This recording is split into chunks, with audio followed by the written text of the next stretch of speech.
Olá, sejam muito bem-vindos para a nossa aula de número 18. Você já pensou? Nós já estamos aqui segunda a segunda, todas 21 horas, desde o mês de dezembro, cada dia, cada segunda-feira com um tema diferente. E hoje um tema muito curioso, né? Vou deixar aqui para vocês já ficarem atentos àquilo que nós prometemos desde o dia de sábado, né? Falando, mas por que sábado? Por que dessa semana não teve uma enquete para a gente poder votar? Porque esse tema foi abordado num momento em que a gente falou sobre interação medicamento-alimento, no nosso evento semana passada, denominado Chamado dos Guardiões.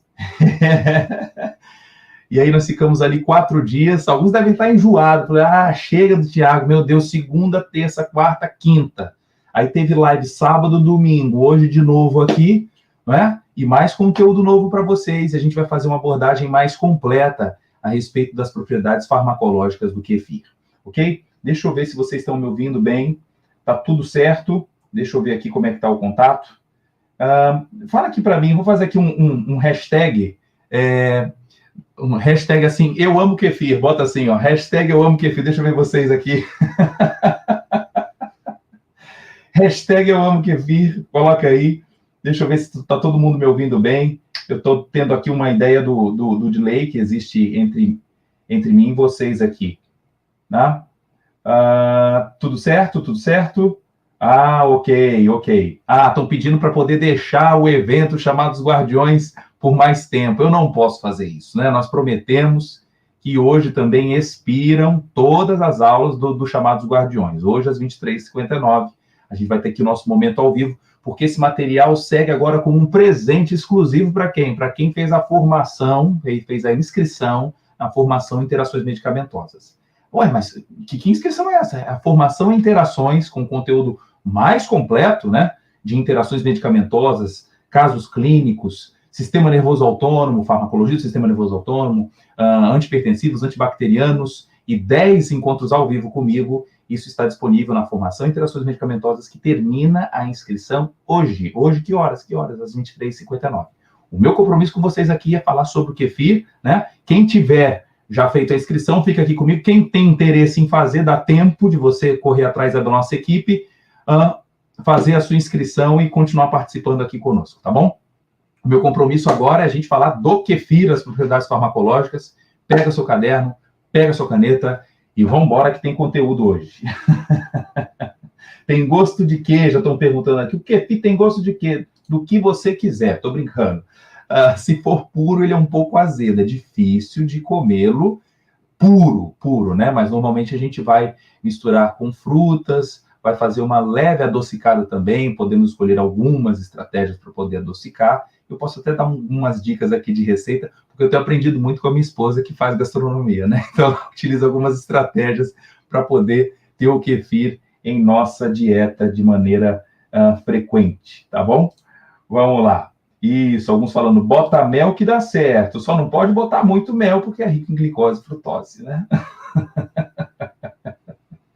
Ok, então em relação à formação, é só ir lá no link da bio também do Farmaco na Prática, a minha equipe também pode deixar aqui o link para você fazer a sua inscrição, e hoje encerra mesmo, 23h59, o link vai estar desativado, porque nós temos pressa. Amanhã já vai ser liberado o primeiro conteúdo, né, para eles, de interações medicamentosas. Na quinta-feira a gente já tem um encontro ao vivo, e a turma aí tem profissional de todo o país e também fora do país, querendo participar desse grupo de guardiões que querem aprofundar o seu conhecimento em interações medicamentosas. Está interessado? É até hoje, às 23h59. Vamos embora. Edilene que falou assim, meu Deus, Tiago, eu bebo puro em jejum. Deus te abençoe, Edilene. Ai, meu Deus. Só que aí tem algumas estratégiazinhas para você conseguir torná-lo um pouco mais palatável também, que é o tempo da fermentação, né? Deixar um pouquinho mais curto esse período de fermentação, é possível ter o seu consumo pleno.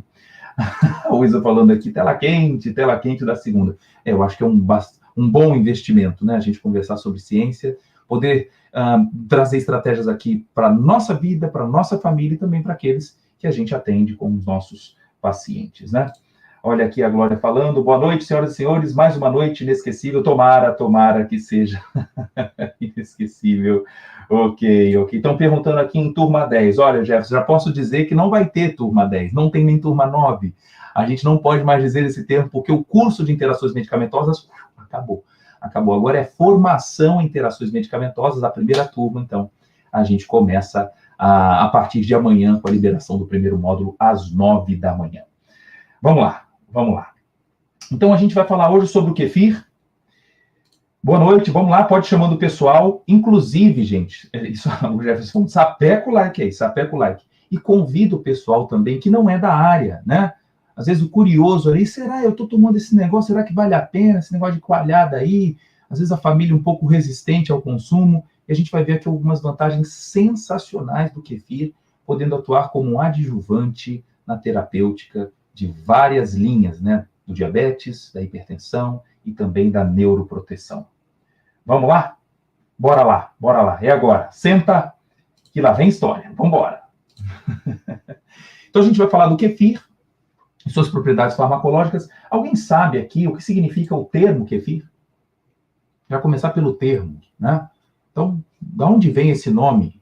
Esse nome kefir vem da ideia de bem-estar, Mas por que bem-estar? Vamos ver aqui ao longo da aula, né? O que significa essa ideia do bem-estar. Muito bem. Trata-se de uma mistura de diversas bactérias e também leveduras. A mistura principal são bactérias e fungos. Ah, que tipo? Existe uma forma específica? Não. Né?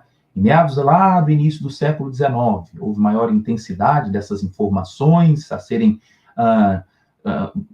disponibilizadas entre as populações, mas ainda nenhum cunho de tratamento, nenhuma visão biomédica de que haveria uma vantagem do consumo por populares em algumas regiões, principalmente da Europa, né, do leste europeu. Isso começou a ser observado em algumas populações, a gente vai ver aqui alguns detalhes disso, mas é interessante que eles podem ser grandes amiguinhos do nosso intestino. Nosso intestino contém cerca de 100 trilhões de células. Meio louco pensar isso, né? Se o corpo humano é feito também de mais ou menos 100 trilhões de células. Então, alguns autores até sugerem que nós tenhamos mais bactérias do que mesmo as células do nosso corpo dentro do nosso intestino. E essa população que participa do intestino pode trazer alguns benefícios, mas se é uma população repleta de bad guys, de pessoas que não sejam bem interessantes, elas podem contribuir bastante para as doenças, sejam de caráter agudo ou então crônico-degenerativas. Então a gente vai ver agora como é que esse padrão do consumo de kefir para tentar melhorar a nossa microbiota do intestino. Vamos lá.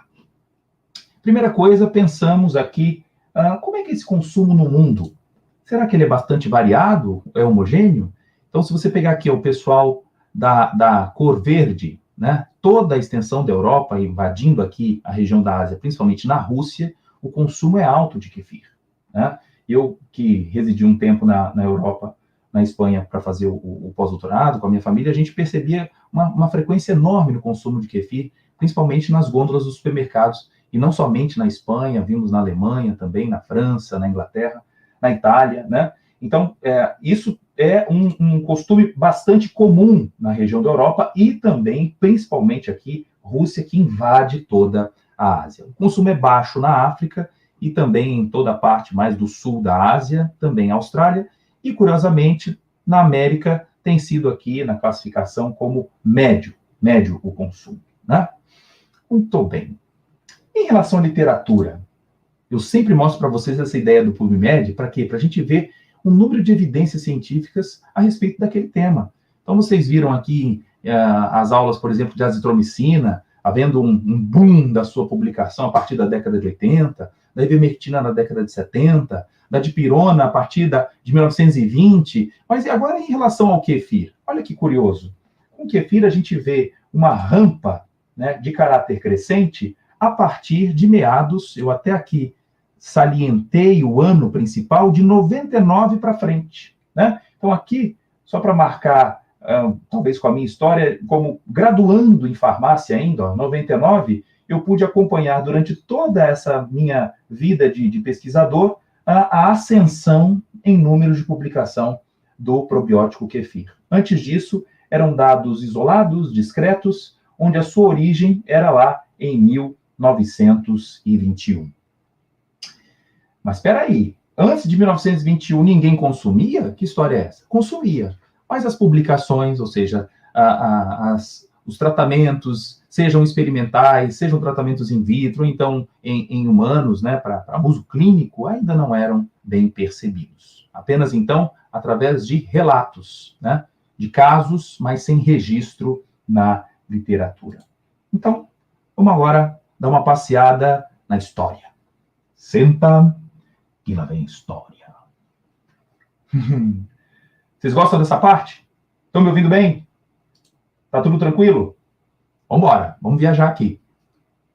Vai ser uma viagem bastante interessante. Primeiro, eu não vou começar falando do kefir, mas se é um produto lácteo com a presença de micro-organismos, é importante a gente lembrar que ali também existe uma estratégia de fermentação. E que a fermentação ela já também é conhecida há muito tempo na história da humanidade. Eu vou fazer aqui o registro da primeira descrição, julgo, né, ou primeira ou uma das iniciais, né, a respeito da fermentação. E a gente pode ver através da arte. Então, a gente tem uma igreja lá em Palermo, na Sicília, que tem nas suas pinturas, na parede, registros históricos de acontecimentos bíblicos. Eu chamo a atenção aqui, né, para a história de um homem que tinha 3 filhos, a sua esposa, e aqui era Noé. Noé com a sua esposa e os filhos Sem, Cão e Jafé. Os 3 filhos, e ele então construiu a arca, olha aqui o registro, a construção da arca, os 3 filhos ajudando e Noé construindo. Aqui a gente vê também ele já dentro da arca, e de repente agora a pomba volta com um pedacinho da oliveira, fala, opa, agora está na hora da gente descer. Né? Olha que interessante, contando a história através de desenhos. E logo em seguida, o que é apresentado aqui é já os filhos maiores e Noé seminu. Noé seminu dormindo. E existe um registro em Gênesis, no capítulo 9, versículos 20 e 21, que conta que Noé era agricultor. Ele foi a primeira pessoa que fez uma plantação de uvas. Um dia Noé bebeu muito vinho e ficou bêbado, e se deitou nu dentro da sua barraca. Veja que, embora seja um livro de cunho espiritual, né, faz algumas menções interessantes a respeito da bioquímica até. Se você observar aqui, nesse próprio desenho, existe, próximo a Noé, um vasilhame.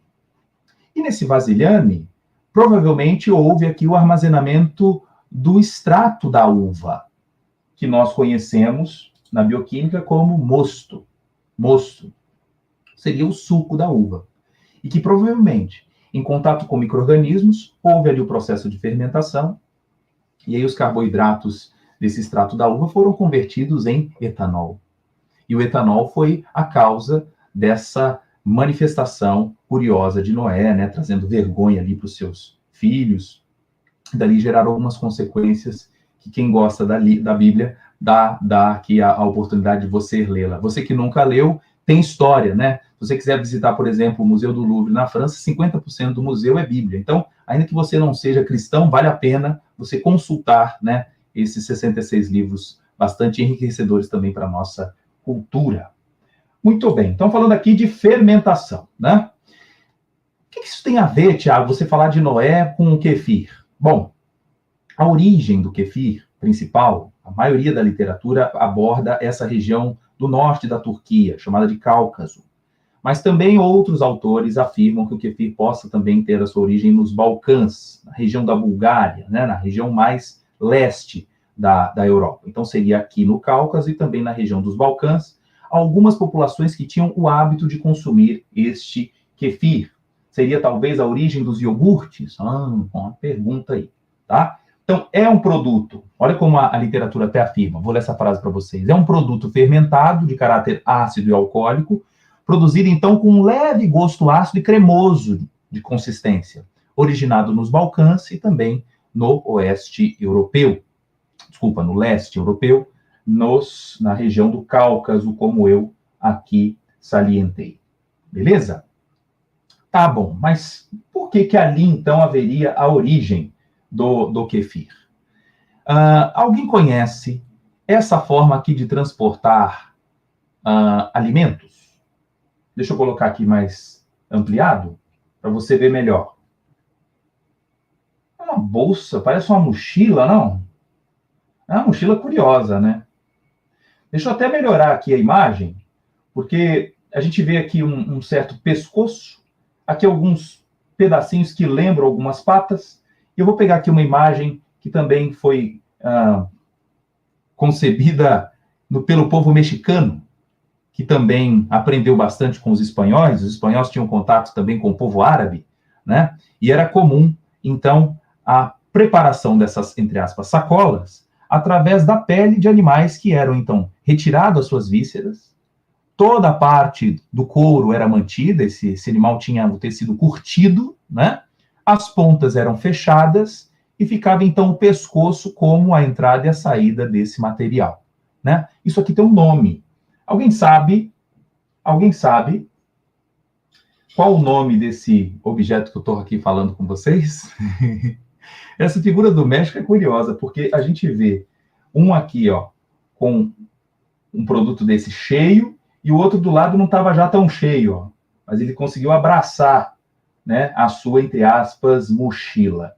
Isso aqui seria um barril? Não, um barril do lado de cá. Barril seria esse. O que seria este? Este ou estes aqui que dois mexicanos estão transportando? Aí não posso chamar de barril. O nome disso seria um... Deixa eu ver quem vai acertar. Qual o nome do objeto que esses dois senhores aqui estão transportando?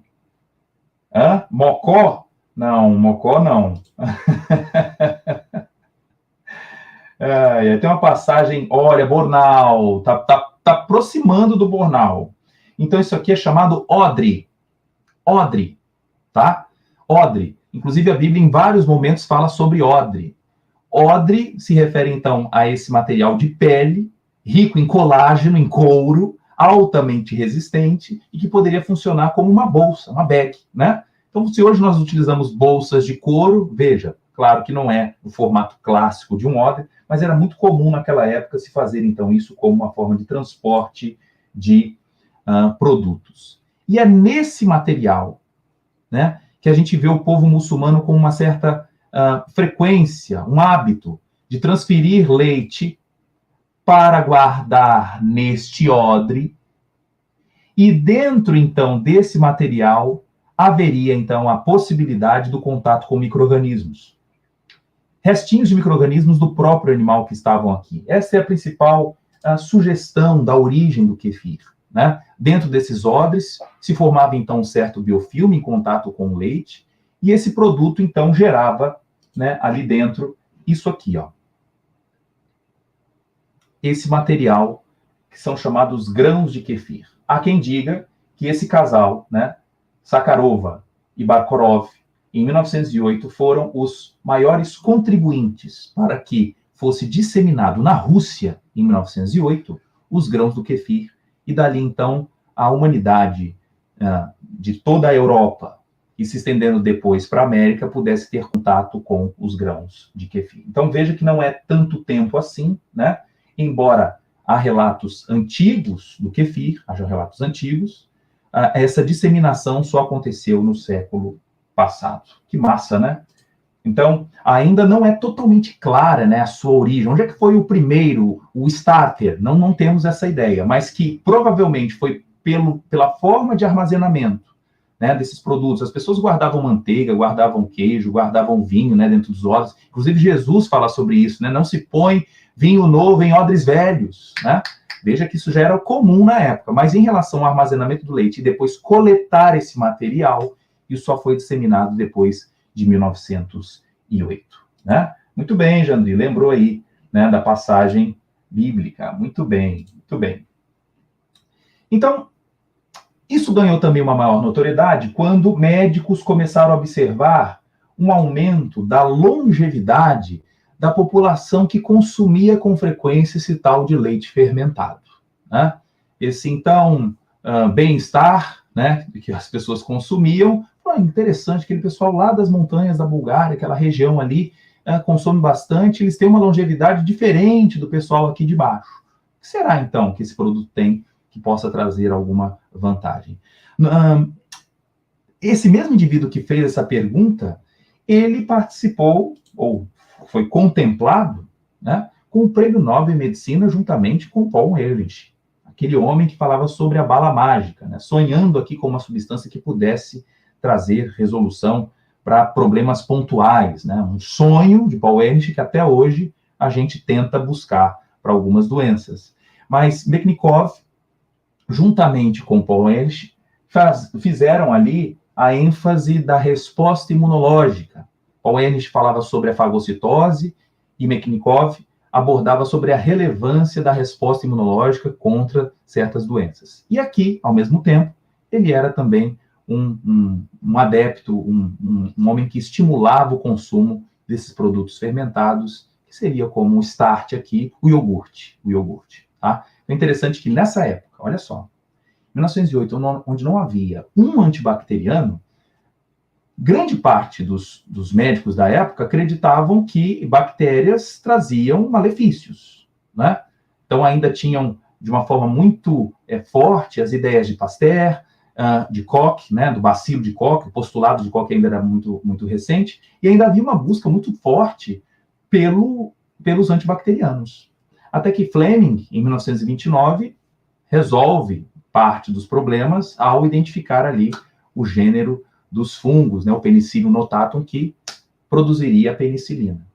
Quando a gente viaja agora para 100 anos depois, cerca de 2008, a gente já está com os outros olhos para as bactérias, dizendo, olha, na verdade existem bactérias ruins, existem bactérias boas, e sugerimos que o consumo diário de bactérias boas possa nos trazer proteção. Então, segura aí se isso então tem sentido em 2021, né?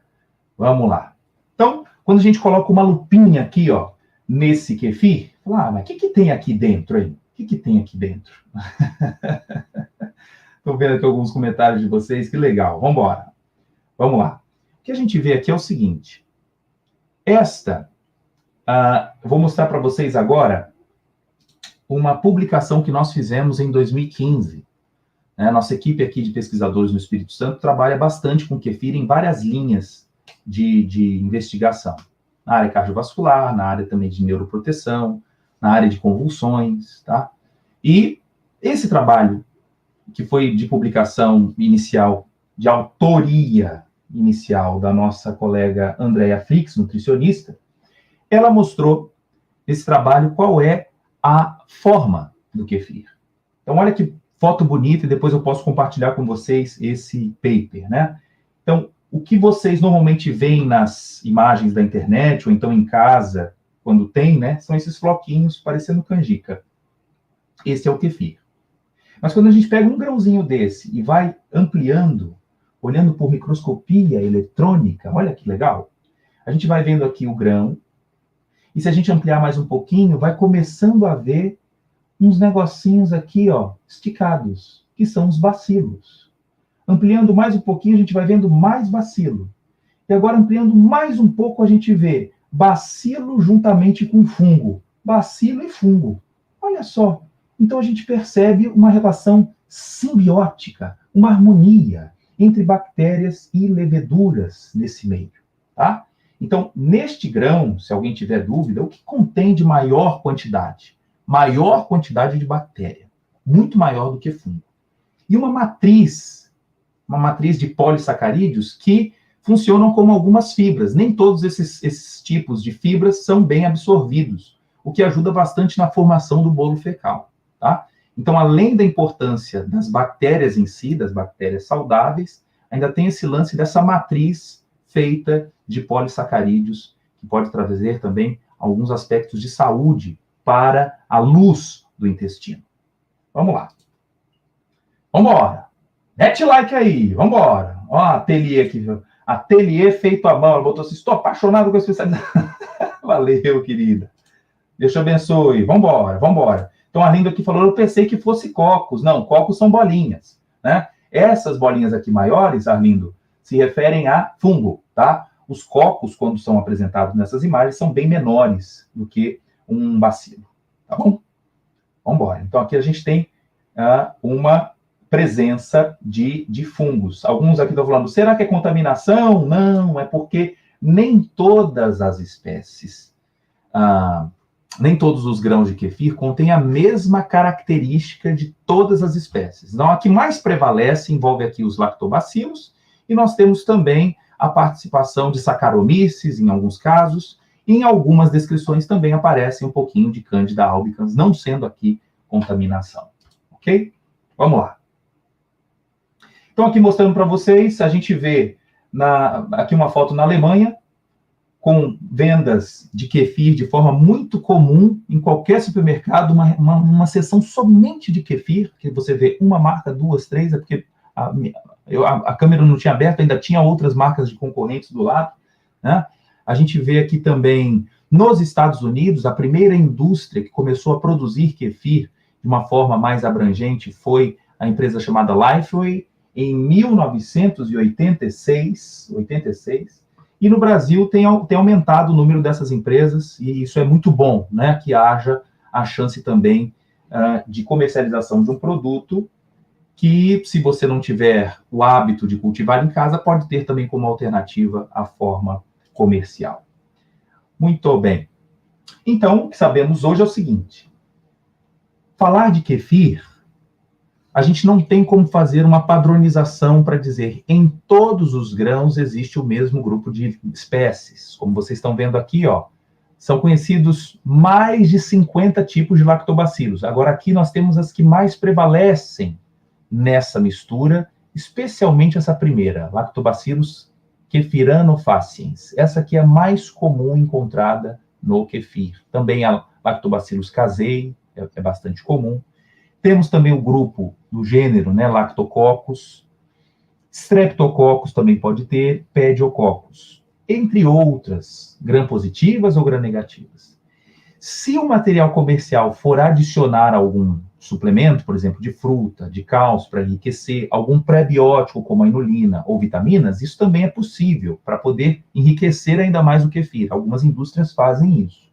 E também vai depender do tipo de leite que está sendo utilizado. No Brasil, né, voa a comparação aqui entre leite de vaca e outros tipos, né? Mas como aqui eu estou mostrando para vocês um artigo de 2020, é verdade que alguns países utilizam leite de camelo, leite de cabra, de ovelha, ok? É possível ter também essas variantes.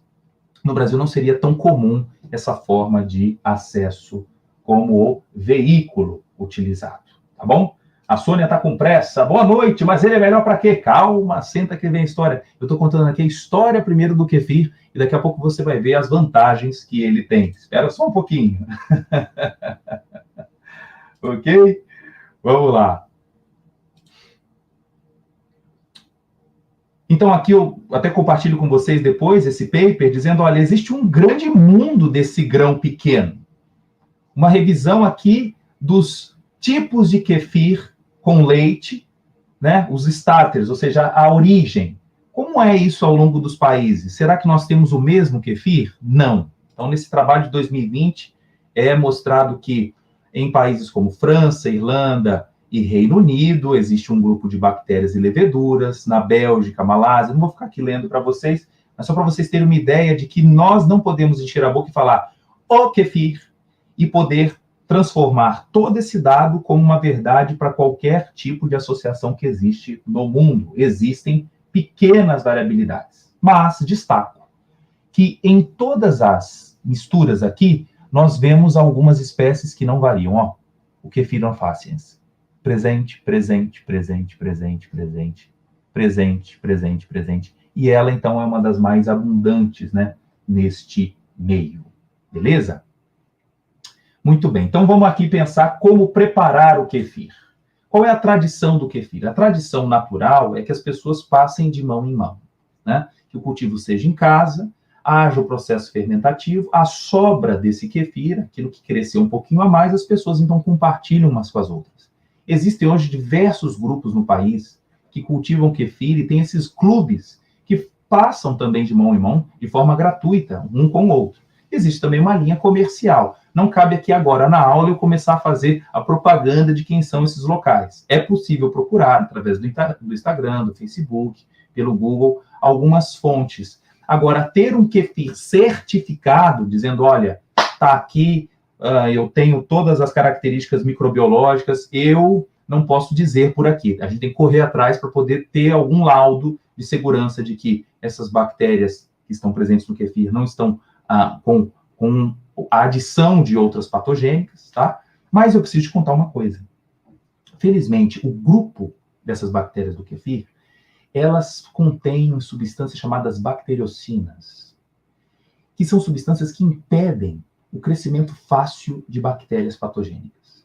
Além disso, o pH é muito ácido, isso desfavorece o crescimento de muitas outras bactérias.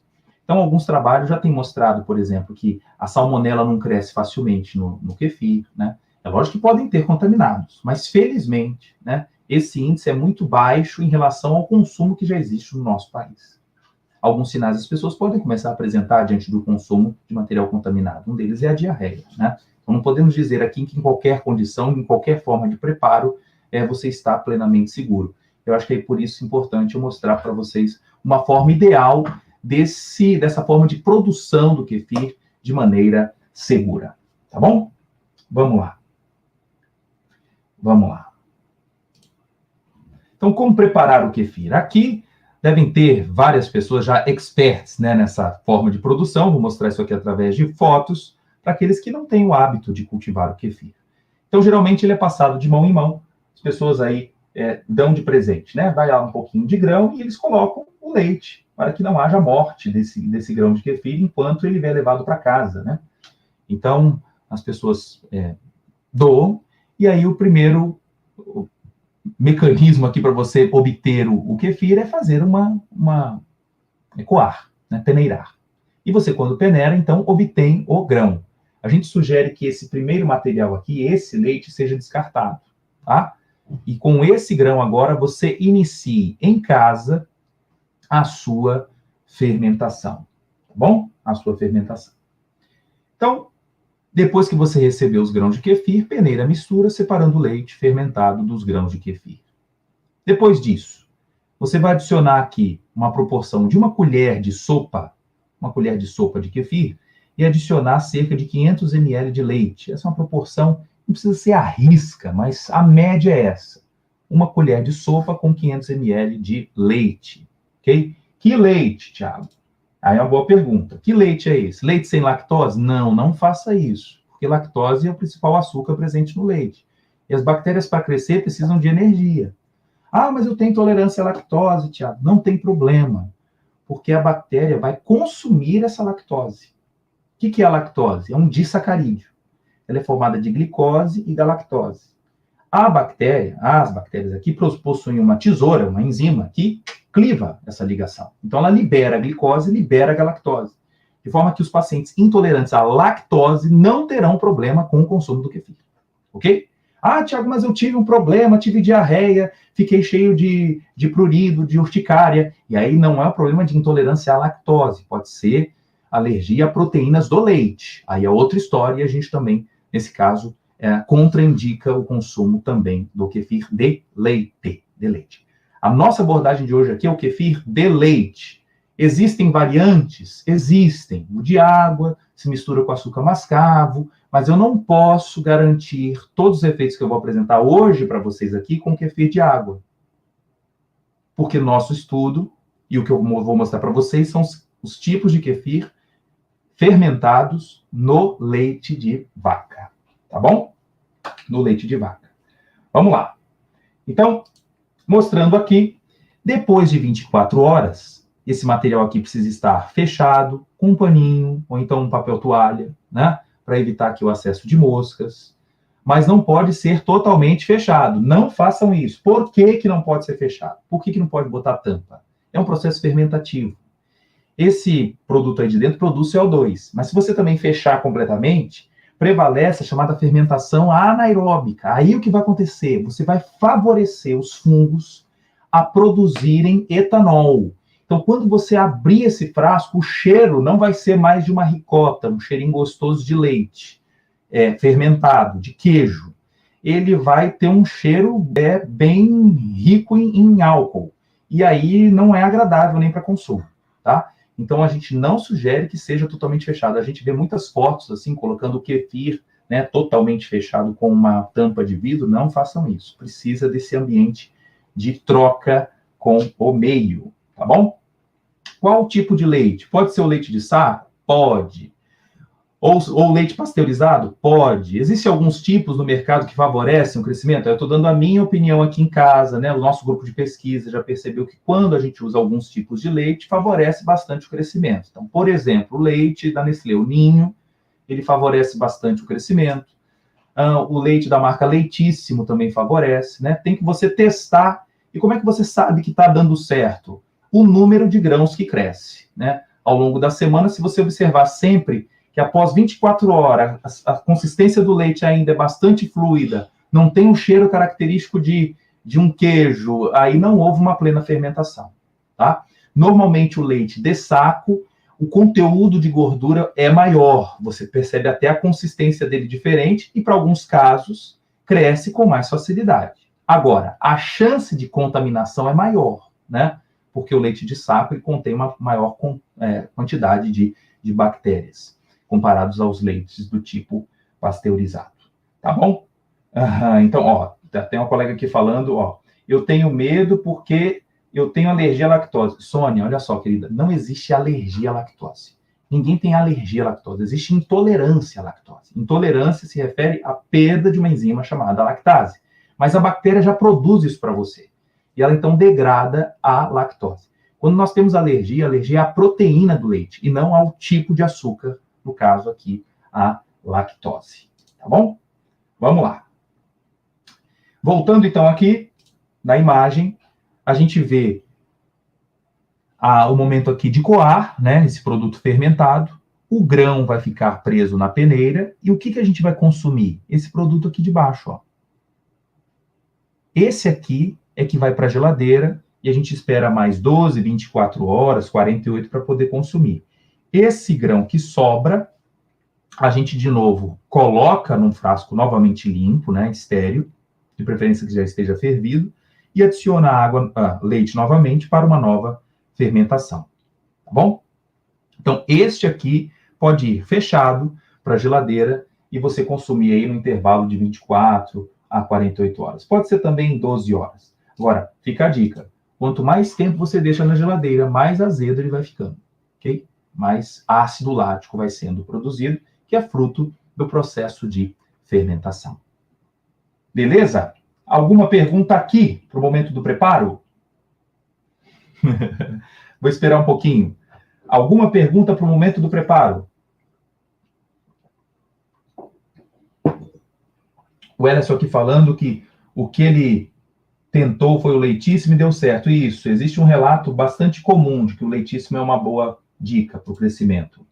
Qual temperatura deve ser colocado o leite? Ah, que bom. Alguns compram o leite do saco, fervem em casa e colocam ele fervido em cima. Não façam isso. Então, de preferência, um leite à temperatura ambiente. Ou então, levemente resfriado, não tem problema. Agora, sabe que quando você faz esse pequeno choque térmico colocando um leite de 4 graus, o crescimento tende a ser mais lento. Então, o ideal é que esteja a temperatura ambiente, em torno aí de 20, 25 graus. E você guarde esse material para fermentação, a primeira fermentação, fora da geladeira, ao abrigo da luz e também vedado em cima com um pano, ou então uma gaze, ou então papel toalha e uma borrachinha em volta para poder tapar. Tá bom? Pronto. Os grãos, quais são os melhores para fazer? Aí que tá. Os estudos que nós fazemos aqui no Espírito Santo, nós obtivemos esses grãos inicialmente da Universidade Federal de Viçosa. Então, é bom saber a procedência desses grãos, né? Então, já há mais de 7 anos, nosso start foi feito com esses tipos de grãos. É bom a gente ter uma noção de onde ele veio, né? Mas, no seu aspecto, é apenas macroscópico, a menos que você tenha um laudo microbiológico para poder afirmar se o seu kefir é seguro. Tá bom? No nosso aqui, a gente fez os testes microbiológicos. Aqui a colega falando, a Laiane, ó, o tecido TNT é ideal, é isso aí. Beleza, beleza.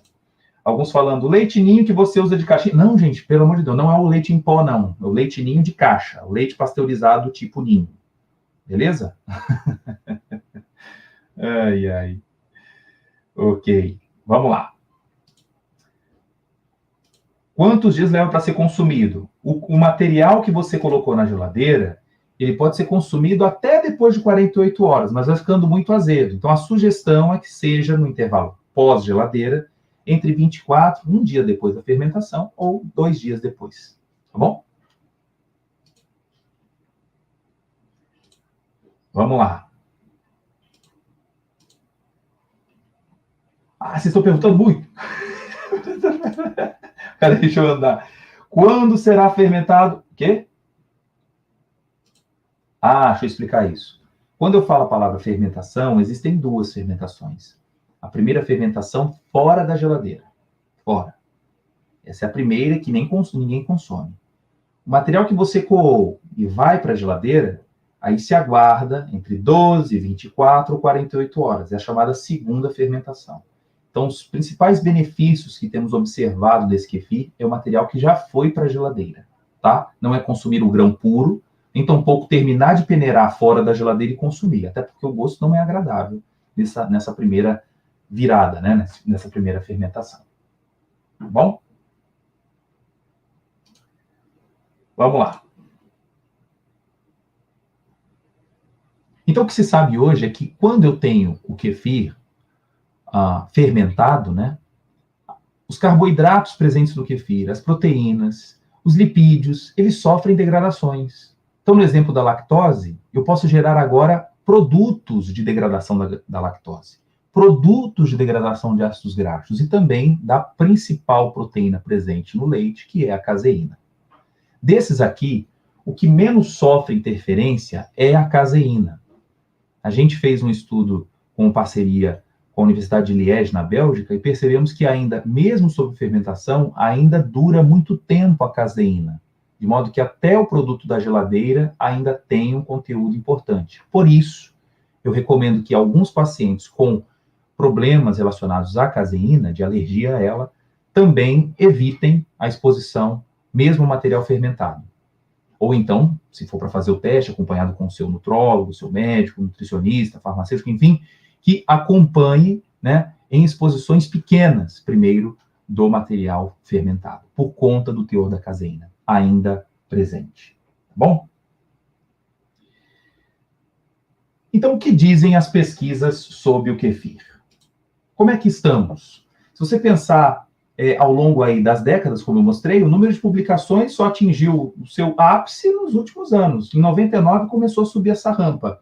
E se você procurar aí na mídia, a maioria das pessoas fala assim, não, o kefir, os dados são pequenos, os dados ainda de pesquisa são pouco expressivos, mas eu preciso registrar aqui que no Brasil, né, nós somos um grupo de pesquisa que já temos mostrado há muito tempo os benefícios do kefir, em modelos tanto experimentais quanto também em humanos. Então, eu tenho prazer de compartilhar aqui com vocês alguns dados do nosso grupo de pesquisa e também da nossa pós-graduação aqui em Vila Velha, na Universidade de Vila Velha, onde tivemos resultados exitosos com este probiótico kefir. Vamos lá. Então, a Marinalva falou assim, entrei agora na aula e estou perdida. Aonde eu acho esses grãos? É o grão, acho que eu quero dizer, né? Você acha esse grão, geralmente, através do compartilhamento, tá? Então, existem os clubes de kefir em todo o país e as pessoas, de fato, de bom grado, doam umas para as outras, tá? É como se faz coalhada, é isso aí, é um tipo de coalhada. Perfeito, perfeito. Então, o que dizem as pesquisas sobre o kefir? Vamos começar, então, sobre o aparelho gastrointestinal. Gastrointestinal. Teria algum papel protetor? Ou a gente vai ficar dependendo o tempo todo, para qualquer pessoa, de omeprazol, né, de famotidina, de sucralfato, de hidroxialumínio? Como é que o kefir se comporta em relação às gastropatias?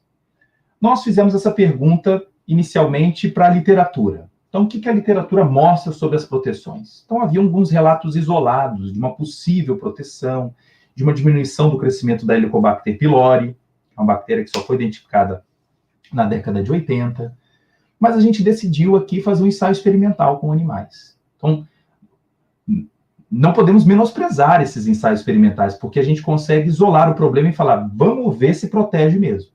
Então, nós utilizamos aqui um modelo experimental de úlcera. Como é que a gente induz úlcera no animal? Aí está aí a farmacologia. Para induzir úlcera nesse animal, neste estudo que fizemos, nós tratamos o animal com anti-inflamatório. Um anti-inflamatório inibidor de COX-1. E ao inibir COX-1, em doses um pouquinho mais altas, esses animais desenvolvem uma gastropatia importante, que você vai ver agora, inclusive na publicação feita numa revista chamada Life Sciences. Então, nosso grupo aqui de pesquisa, vocês podem ver o meu nome, professora Silvana Santos Meireles, Bianca Campanharo, Elisado Corral Vasques. Aqui é o nosso grupo de pesquisa, mas ele foi desenvolvido pela nossa aluna, que é gastroenterologista. Olha que legal. Nós participamos aqui de um grupo chamado de Fisiologia e Farmacologia Translacional. Então, a gente vê o problema na clínica, tenta resolver aqui na bancada e mostra depois para a clínica que pode ser uma alternativa utilizar essas substâncias, como o kefir, atuando como um adjuvante na proteção gástrica. Então, aqui a gente vê no título um efeito gastroprotetor do kefir por via oral em um modelo agudo de lesão gástrica feito por indometacina, que é um anti-inflamatório inibidor de COX-1. E a gente viu aqui o impacto no estresse oxidativo, impacto na produção de radicais livres. Olha que legal, né? Aqui a Cláudia falando assim, estou formalmente na turma de formação de interação de... Seja bem-vinda, Cláudia. Lembrando que as inscrições fecham hoje às 23h59. Mas vamos lá. Voltando aqui, a gente está vendo agora um gráfico que representa as lesões nesses animaizinhos. Então, claro que teve aprovação do Comitê de Ética, viu, gente? Nós somos aqui um grupo sério, não fazemos isso ao léu. Existe um número reduzido de animais, o mínimo possível para a gente fazer esses estudos, mas aqui a gente vê um estômago de um animalzinho desse que foi tratado somente com indometacina, tá? Deixa eu botar aqui maior para vocês verem, ó. Tratado somente com indometacina, a gente vê essas marquinhas aqui pretas que representam as lesões no estômago induzidas pelo anti-inflamatório. É claro que para a gente fazer um estudo sério, não posso tratar apenas os animais com indometacina e trato o outro grupo com kefir. A gente fez de propósito a introdução de um tratamento feito com lanzoprazol, que é um clássico inibidor de bomba protônica. Então a gente vê que o lanzoprazol também coibiu a lesão induzida pela indometacina, ou seja, o tratamento convencional de fato protege, né? Olha que legal. Só que o interessante da conversa é que o kefir teve uma proteção semelhante ao lanzoprazol. Isso gera para nós, aqui para a comunidade científica, um grande alento, né? Não de falar que todos os pacientes vão ter a substituição do lanzoprazol pelo kefir, mas ele pode ser um adjuvante em potencial para trazer as proteções induzidas, inclusive, pelos anti-inflamatórios. A gente não ficou contente somente com esse dado da proteção gástrica, mas como a gente sabe que existe na lesão o excesso de formação de radicais livres e lesão até no DNA, a gente foi lá para ver se essa lesão acontece mesmo ainda sob tratamento com kefir. E aí o trabalho da Kelly mostrou para nós, através de um ensaio chamado Técnica do Cometa, aqui resumindo, quanto maior a mancha, né, esse rabicho aqui, ó, que parece uma cauda, maior a lesão no DNA. Se a bolinha aqui fica bem fechadinha, bem circunscrita, é porque a lesão no DNA é pequena. Então, se tem rabicho, tem lesão. E, de fato, a gente viu que o pessoal do veículo tem lesão. Ao tratar com lanzoprazol, você pode ver que a bolinha ficou mais fechadinha aqui. Mais fechadinha. De fato, então, protegeu mais do que o grupo veículo.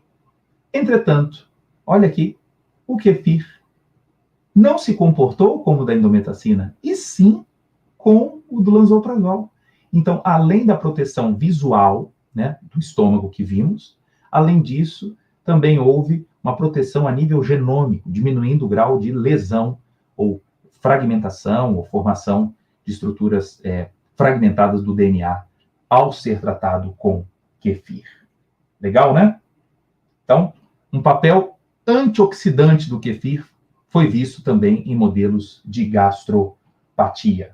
esse artigo também pode ser compartilhado com vocês para olharem com toda a calma do mundo, aquele pessoal também que gosta da área da pesquisa, pode olhar com calma, mas fechando aqui um raciocínio rápido, vimos que o kefir em modelo experimental é capaz de proteger das úlceras induzidas por anti-inflamatórios. Isso é bastante interessante.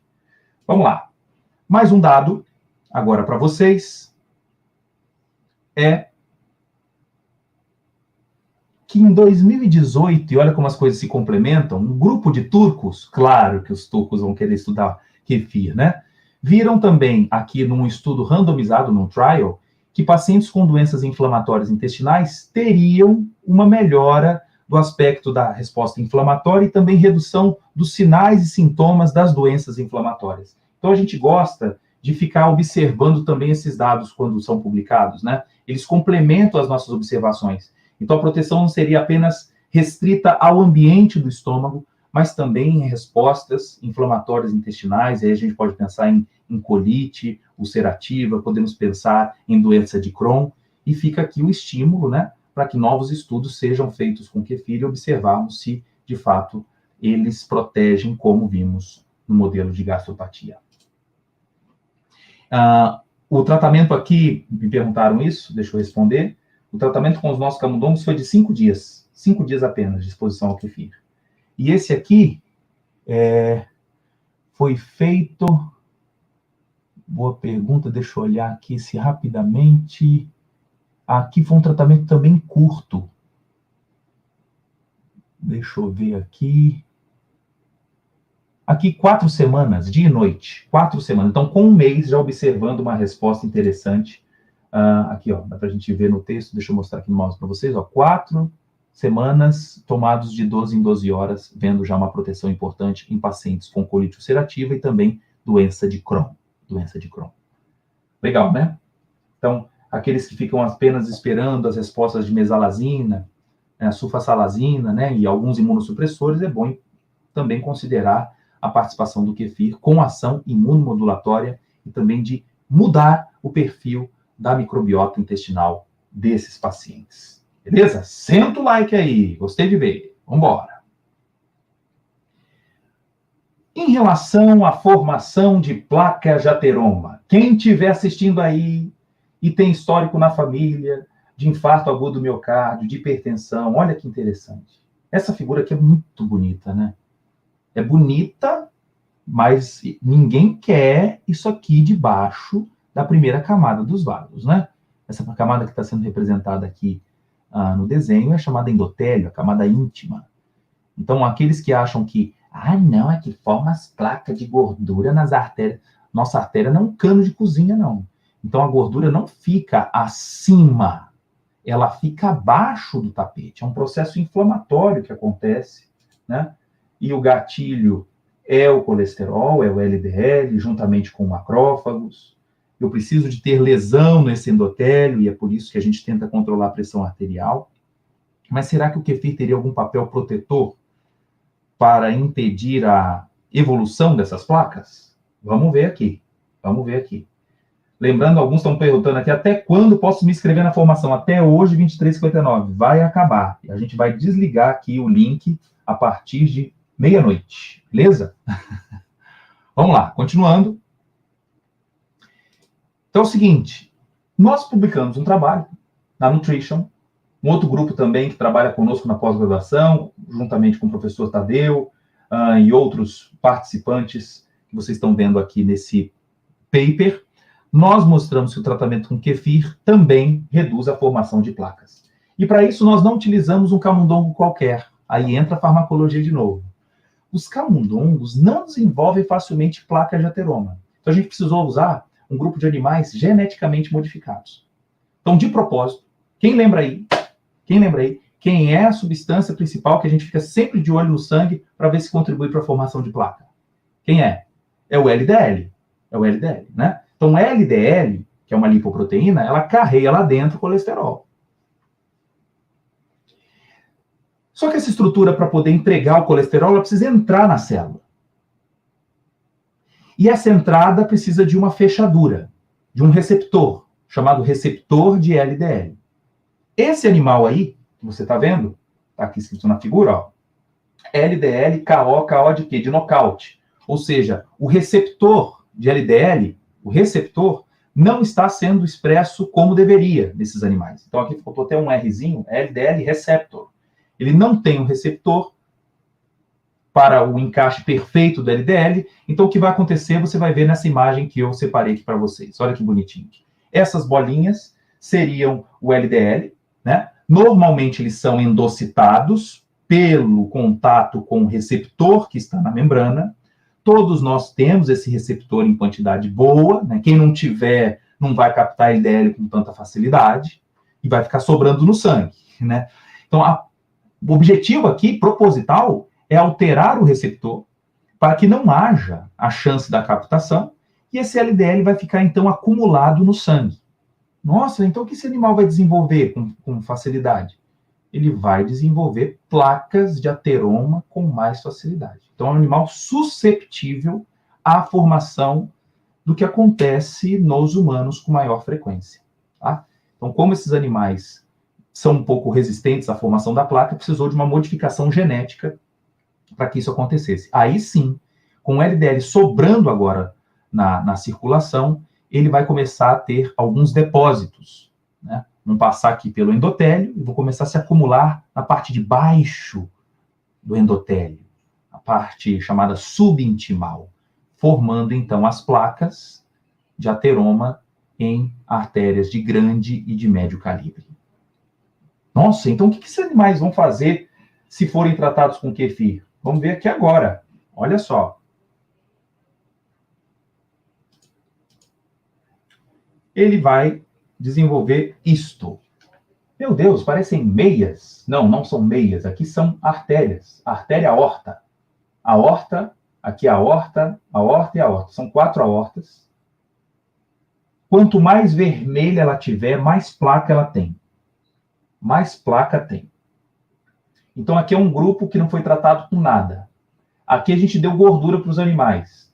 Gordura como se desse pastel, pizza, sabor 4 queijos, certo? Estou brincando aqui, mas um teor alto de ácido graxo e colesterol. Então eles desenvolvem placa.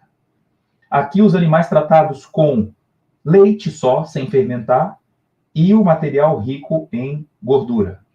E aqui o material rico em gordura, porém tratados com kefir. Então a gente viu que a área de deposição de lipídios, a área de placa nas artérias, foi comparada ao controle. Isso é um dado sensacional. Porque a gente mostra que o kefir é capaz de proteger da formação de placas, ainda que esses animais tenham colesterol em nível elevado.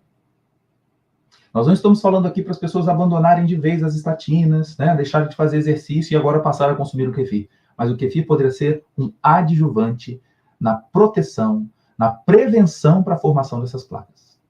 Ficou a pergunta, o que o kefir pode estar fazendo para tentar essa proteção toda? E a gente investigou, então, o aspecto imunomodulador deste kefir.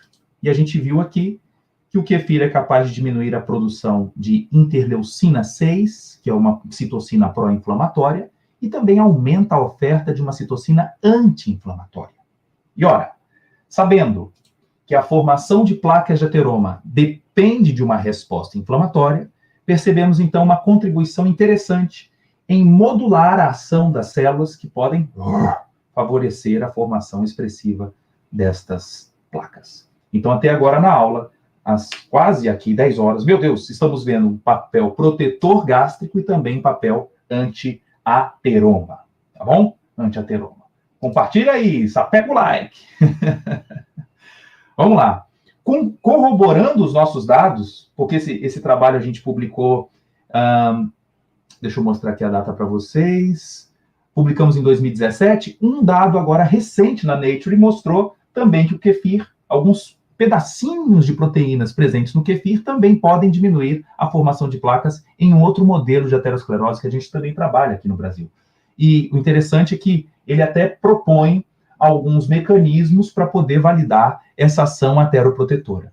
Dentre elas, se a gente fizer um resumo aqui do assunto, seria um papel antioxidante e também imunomodulador feito pelo kefir. Isso é sensacional. A gente perceber, né, em dados mostra aqui um do Brasil, depois o pessoal da China também mostra, e vê que os dados vão se somando e corroborando uma mesma ideia, dessa importância do efeito do kefir antioxidante, protetor do DNA e também ação anti-inflamatória, trazendo progressões interessantes na formação de placas de ateroma. Em relação à pressão alta, também o kefir tem trabalhos? Tem. E aí nós vimos ao longo aí dos últimos 6 anos, né? Se vocês colocarem no PubMed 2 palavras, kefir and hypertension, kefir e hipertensão, existem hoje, eu fiz um levantamento, são 16 trabalhos. Experimentais não passam de 10. E aí, ao todo, nessas citações todas, cerca de metade dos trabalhos são de origem do nosso grupo de pesquisa aqui de Vila Velha, no Espírito Santo, tá? Mostrando esse papel importante no controle da pressão arterial e, por que não, falarmos isso para o mundo todo. Olha só, o kefir pode ajudar, sim, na redução da pressão arterial. Vamos fazer mais estudos clínicos, vamos investigar isso mais a fundo, porque tem caldo aí nessa história, tá bom? Então, nesse trabalho, a gente usou animais espontaneamente hipertensos e vimos que o kefir é capaz de proteger o endotélio. Na aula do capítulo final do nosso evento, eu até mostrei essa imagem. Alguns de vocês não acompanharam, né? A gente viu aqui, ó, o rato, o Wistar, com a parte do endotélio, a primeira camada do vaso preservada, o animal com a pressão alta, com essa camada destruída, e o animal tratado com kefir, apresentando aqui uma proteção relevante. Então, a gente acabou mostrando nesse trabalho que o kefir pode diminuir os danos vasculares, aumentar a produção de óxido nítrico, que tem ação vasodilatadora, e também diminuir a oferta de substâncias que promovem vasoconstrição. São chamados radicais livres. Então, a ação antioxidante, se fala hoje com a boca tão cheia, né? A pessoa tome todo dia uma taça de vinho, porque uma taça de vinho é importante para o coração. A ideia da taça de vinho não é o álcool que está no vinho, é o resveratrol que está no vinho. São os polifenóis presentes no vinho, que são antioxidantes. Então, existe hoje uma gama de possibilidades de protegermos as artérias com substâncias antioxidantes. Talvez entre nessa história aí o kefir como nossa proposta. Ok? Como nossa proposta. Vamos lá. Aí, continuando nessa informação de hipertensão, eu não sei se vocês já viram aí algumas matérias, ou até mesmo quem tem farmácia, quem tem filho pequeno, né, vai comprar uma chupeta, vai comprar uma mamadeira, e geralmente tem lá uma marca assim, chamada assim, ó, BPA Free, ou BPA Free. O que é esse tal do BPA? Quem sabe? Deixa eu ver aqui de vocês. Onde vocês viram essa história de BPA? BPA é o chamado bisfenol A. Bisfenol A, uma substância muito presente nos plásticos, né? Então, a indústria utiliza o bisfenol para poder clarear alguns tipos de plástico, alguns tipos de água mineral estão em contato direto com esse plástico, libera, então, para o meio, a gente acaba tomando essa água contaminada com bisfenol do tipo A. Vários produtos do nosso dia a dia estão com bisfenol, não somente o A, tem também o C, o B, mas existe uma campanha de combate ao bisfenol do tipo A porque ele pode trazer danos, tanto na formação fetal, quanto nas crianças que são expostas no leite materno, ou então pelo consumo de chupetas e mamadeiras, ou até mesmo pelo dia a dia nosso, que a longo prazo podem trazer até prejuízos cardiovasculares. Então, uma pergunta interessante de uma aluna nossa de doutorado, que hoje já concluiu o seu doutorado, a nutricionista Andrea Frix, a gente viu alguns benefícios do kefir na desintoxicação pelo BPA. Então, o trabalho dela trouxe esse título, olha. A contaminação com bisfenol do tipo A em ratos jovens, né? Crianças, né? Vamos colocar assim. Foi visto, então, um papel protetor do kefir em animais expostos ao bisfenol do tipo A. E olha que interessante, todos os animais tratados com bisfenol apresentaram elevação da pressão arterial. Entretanto, mesmo expostos com bisfenol, ao serem tratados com kefir, houve uma redução da pressão arterial. Então, olha que legal essa informação, né? De caráter aqui até reparador diante de uma apresentação a um agente tóxico que nós não estamos imunes a ele ainda no nosso país. Mas o interessante é observar até a imagem aqui por microscopia eletrônica, animais normotensos, sem exposição ao bisfenol tipo A. Olha o que acontece com a primeira camada do vaso ao ser exposto ao bisfenol. E tratado com kefir, a gente vê uma arquitetura mais próxima do controle do que dos animais expostos ao bisfenol do tipo A. Então, nesse aspecto aqui, mostramos em 2 modelos diferentes de hipertensão que o kefir é capaz de diminuir a pressão arterial e trazer benefícios de proteção desses vasos, tá bom? O mais legal é que a gente começou a buscar mecanismos desse kefir, falando, mas por que então ele ajuda tanto a diminuir a pressão arterial? Quem assistiu ao nosso capítulo final, eu citei como que a gente investigou isso. Então, recentemente, vimos que proteínas presentes no kefir, alguns pedacinhos dessas proteínas, frutos da fermentação, podem atuar como importantes inibidores da enzima conversora de angiotensina. Então, é lógico que na nossa aula toda a gente está falando de microbiologia, parte de imuno, mas não pode esquecer da farmácia. São propriedades farmacológicas que a gente está falando hoje. E o kefir, nós mostramos, através desse trabalho, que existem diversas pequenas proteínas, chamadas peptídeos, que podem inibir a ECA. E publicamos esse trabalho na Food Chemistry no ano passado, né? 2019. Isso. E esse estudo, então, foi feito com uma parceria com o pessoal da Bélgica, pesquisadores da Bélgica, e utilizamos aqui estratégias do MALD-TOF, para investigar os tipos de peptídeos presentes nos materiais antes da fermentação e depois. Então,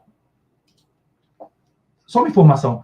Por isso que eu não posso dizer que o kefir com água vai ter as mesmas propriedades protetoras do kefir do leite. Porque eu preciso da matéria-prima leite para gerar esses peptídeos bioativos, certo? Então, não estou dizendo aqui que o kefir de água não presta. Eu só acho que, para quem defende o kefir com água, precisam ser feitos estudos com ele, para a gente observar esses benefícios tão bons quanto os com leite de vaca. Tá bom? E aí nós usamos um outro modelo experimental que depende, de fato, da angiotensina 2 para gerar hipertensão, e tivemos o grato prazer aqui de observar também de que o tratamento com kefir é capaz de inibir a ECA, tanto no plasma, quanto nos rins desses animais, né? Esse grupo de animais aqui foi submetido a uma hipertensão chamada renovascular. A gente induz uma pequena estenose em uma das artérias desse animal, e ele naturalmente começa a produzir muita renina, muita angiotensina 1, muita angiotensina 2, e a gente então tenta frear esse processo utilizando aqui o kefir. Temos dados ainda não publicados, mas já fazemos estudos somente com uma substância isolada do kefir, e observamos também efeitos inibitórios da ECA. Então, estamos mais próximos de conseguir chegar na molécula-alvo que possa também trazer proteção para os nossos pacientes. Mas, até agora, se a gente já sabe que o kefir, como seu pool, a sua mistura inteira, já tem efeito farmacológico, isso é bastante interessante para toda a comunidade científica. Aqui um trabalho em humano já, validando o que vimos em modelo experimental, e a gente percebendo, aqui uma redução das citocinas pró-inflamatórias, olha, batendo com a ideia lá dos camundongos que vimos, e também redução da pressão arterial, tanto sistólica quanto diastólica. Então isso aqui fica um incentivo muito grande para a galera que está naquela fase assim de pré-hipertensão, né? Ai, meu Deus, eu estou medindo, minha família é hipertensa, como é que é? Eu não uso ainda antihipertensivo, o que pode me proteger? Então, olha que ideia interessante, a exposição diária, né, ao kefir, numa proporção aí de 2 ml por quilo de peso. São os estudos que nós desenvolvemos aqui no Espírito Santo. Para humanos, a proporção é essa. Não precisa de uma quantidade exagerada. Vamos imaginar, então, um indivíduo aí de 70 quilos. Seria um consumo diário de 140 ml do produto kefir fermentado da geladeira. Tá, pessoal? Da geladeira. 2 ml por quilo por minuto. Beleza? E o mais interessante agora é, quem quiser essa revisão que fizemos também em 2018, nós já apontávamos aqui o kefir como um adjuvante para a clássica síndrome metabólica, né? O indivíduo que sofre de resistência insulínica, o kefir poderia atuar em vários pontos. Primeiro, melhorando a sensibilidade à insulina, ou seja, também pode trazer melhora no controle glicêmico. Além disso, poder também diminuir a obesidade visceral, que é um problema. Quem tem obesidade visceral tem tendência a maior resposta inflamatória, formação de placas, aumento da pressão arterial. O kefir também pode ser um bom imunomodulador, diminuindo a oferta de citocinas pró-inflamatórias e também aumentando a oferta de citocinas anti-inflamatórias. E também na disfunção endotelial, melhorando respostas de vasodilatação e também da integridade desse vaso. Deixa eu contar aqui uma coisa para vocês. No trabalho da Andrea Fricks, lá de 2015, a gente viu aquele tapete bonito, né, do endotélio. A gente também viu, através de um estudo, que aumenta-se a quantidade de células-tronco que repovoam esses tecidos danificados. Essas células-tronco que se convertem, né, em células para repovoar o endotélio são chamadas de células progenitoras endoteliais. No inglês, chamado de EPC. EPC, ou EPC, EPC cells. Então, essas células são capazes de repovoar ali o endotélio e trazer um efeito celular, né, clássico, sob auxílio indireto dos grãos do kefir, fermentados, né, fermentados.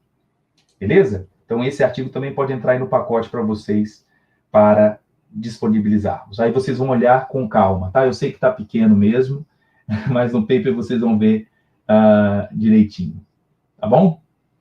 Aqui a Miriam falando, gostei, então, sou bióloga aposentada e não estou muito motivado no momento, mas aproveitei cada minuto das suas lives. Que bom, que bom. Esse aqui é um momento de despertamento, né, pessoal? Vamos lá. É tão bom, né, aprender? E agora vai a notícia nova para vocês. Então, a gente falou do ponto de vista do trato gastrointestinal, estou caminhando para o fim. Nós falamos da parte cardiovascular, também de proteção, e agora vai a parte final, que seria dos efeitos de neuroproteção. Eu poderia ainda agora estender para efeitos antimicrobianos, os clássicos imunomodulatórios, mas nessa aula de hoje eu vou ficar com esses 3 eixos principais para a gente conseguir aqui terminar uma aula aqui de mais ou menos 1h30. Observa esse artigo publicado na Nature, recentemente, mostrando para nós um conceito novo. Quem já tem hábito de observar, gente, esta descrição aqui, ó. The Gut Microbiota Brain Axis. O quê? Um eixo? De quem? Um eixo da microbiota feita com o intestino e o cérebro? Mas que eixo é esse? Então já se conhece uma ideia de que o cérebro conversa muito bem com o intestino, a ponto do intestino ser batizado atualmente como o segundo cérebro. O segundo cérebro. E esse sistema nervoso entérico aqui, que está contíguo às células epiteliais do trato gastrointestinal, eles podem sofrer uma influência direta dos micro-organismos que se encontram no lúmen do intestino.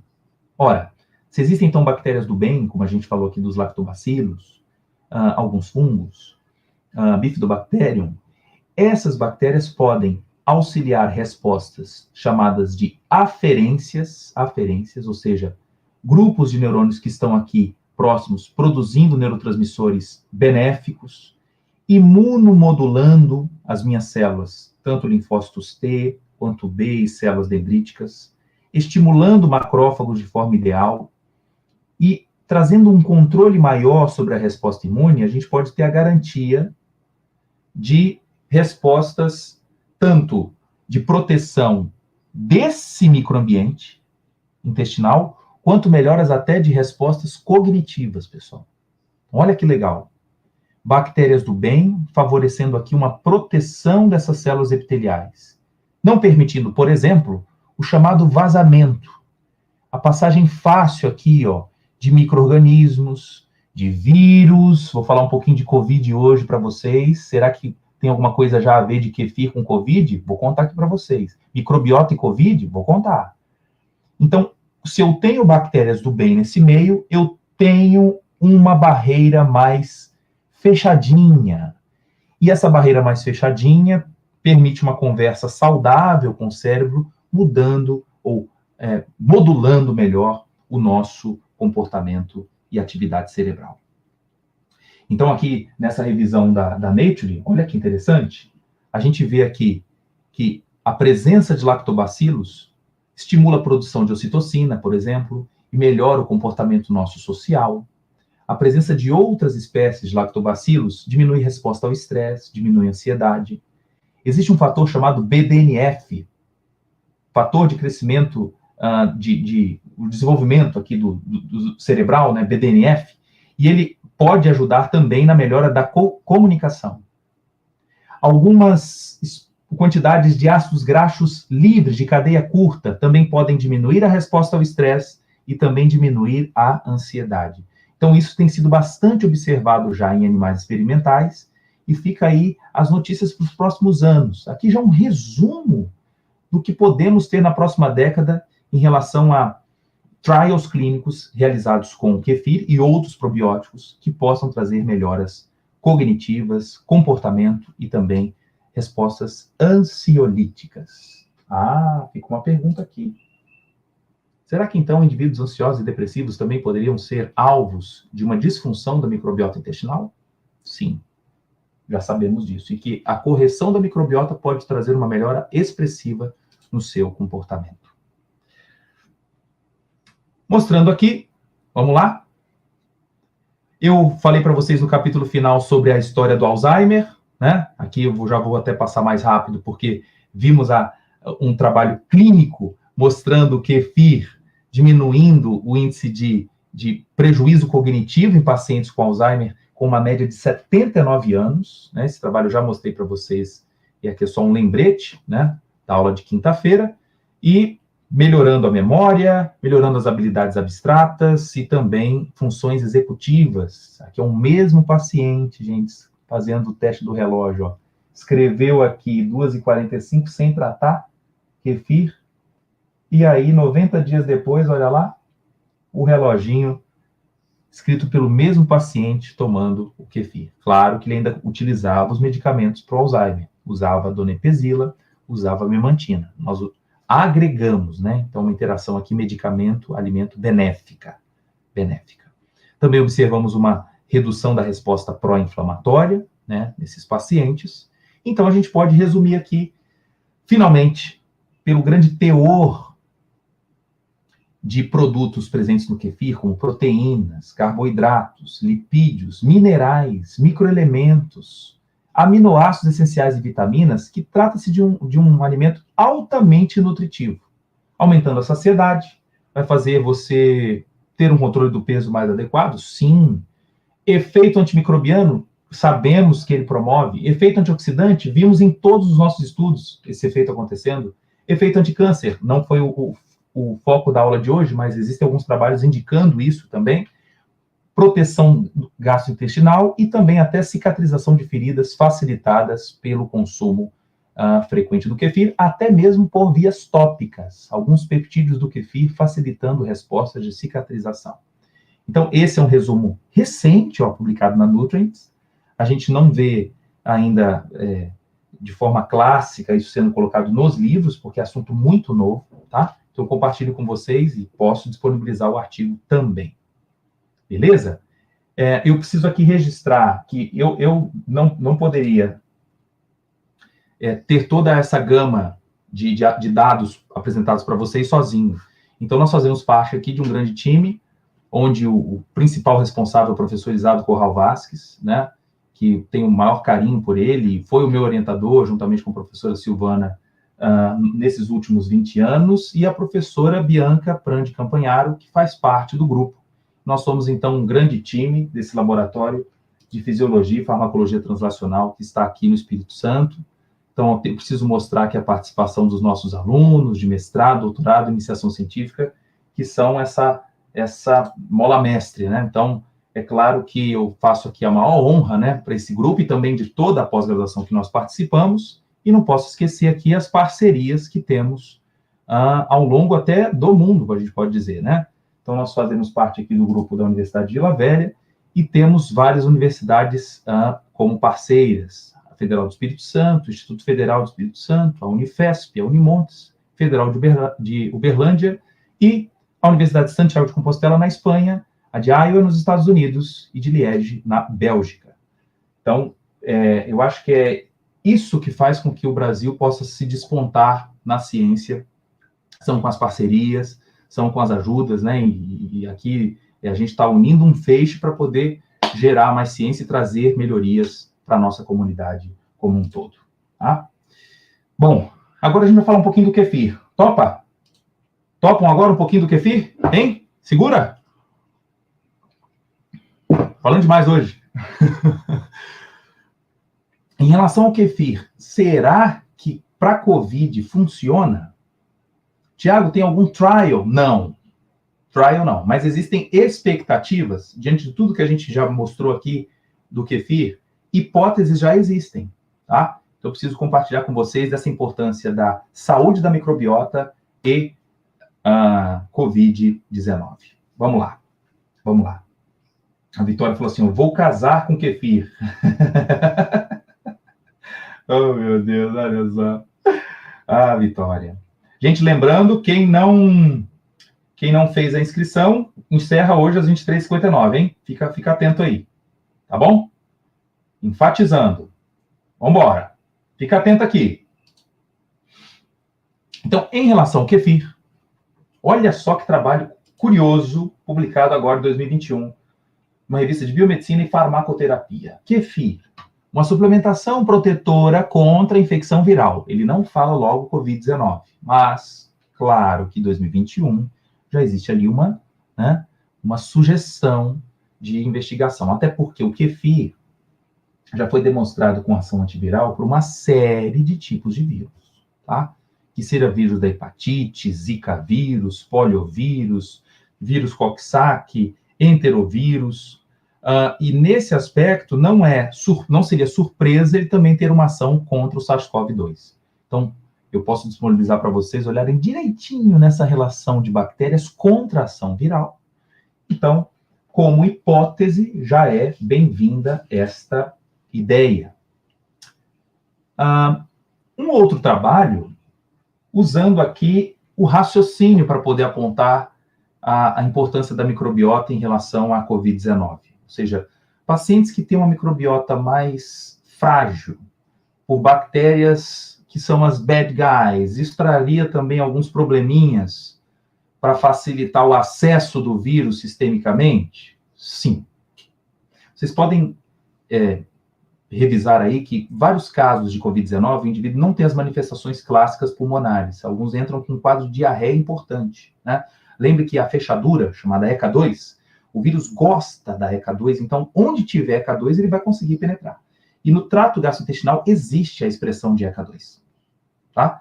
Agora, esse acesso vai ser fácil ou difícil? Depende da microbiota em questão. Então, olha a observação aqui desse autor chamado Kim, lá da Universidade da Coreia. Eu fiz uma tradução aqui rápida para vocês, só para facilitar nosso conhecimento. Então, idosos, primeiro, são mais susceptíveis. Aqueles que têm doenças severas têm perda da integridade intestinal. Em autópsias, foi visto que pacientes com Covid não têm injúria apenas pulmonar, tem também em outros órgãos, inclusive no trato gastrointestinal.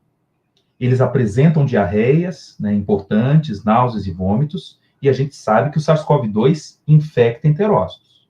E nesse aspecto, jovens infectados apresentam respostas mais brandas. Porém, ao mesmo tempo, aqueles jovens que são diabéticos ou obesos apresentam respostas mais severas. Então, diante dessas evidências, olha a sinceridade aqui do autor, diante dessas observações, vem então uma ideia emergente. De quê? Muitos pacientes com Covid-19 podem ter uma microbiota alterada e estar associada com esse leaky gut. O que é isso, leaky gut? Seria o vazamento, ou seja, a possibilidade do vírus alcançar o meio sistêmico com mais facilidade. Então, botando isso numa figura mais bonita, a gente vê aqui, ó, Pacientes que têm um intestino inflamado, eles deixam vazar facilmente. O que está aqui em vermelho seria o SARS-CoV-2. Então, se essa região se encontra inflamada e sem barreira, o vírus passa facilmente e aumenta a resposta inflamatória.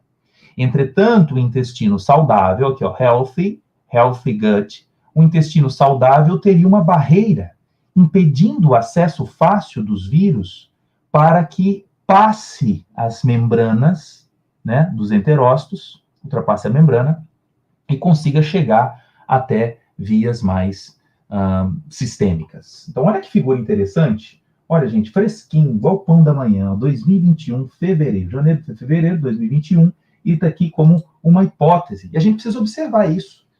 Isso é fato. Em todo o Brasil, a gente tem observado que os pacientes mais vulneráveis às condições mais graves da Covid-19 são indivíduos hipertensos, diabéticos, com disfunções prévias. E, geralmente, esses pacientes têm alteração da microbiota intestinal. Então, por que não pensarmos em agentes preventivos? Além de ficar aqui forçando a barra com vitamina C, vitamina D, zinco, né? Pensar numa via antioxidante, que já sabemos que são protetoras, a introdução do kefir como agente também profilático de agravamento. Não estou falando que vai matar o vírus, aí teria que ser uma nova forma de estudo.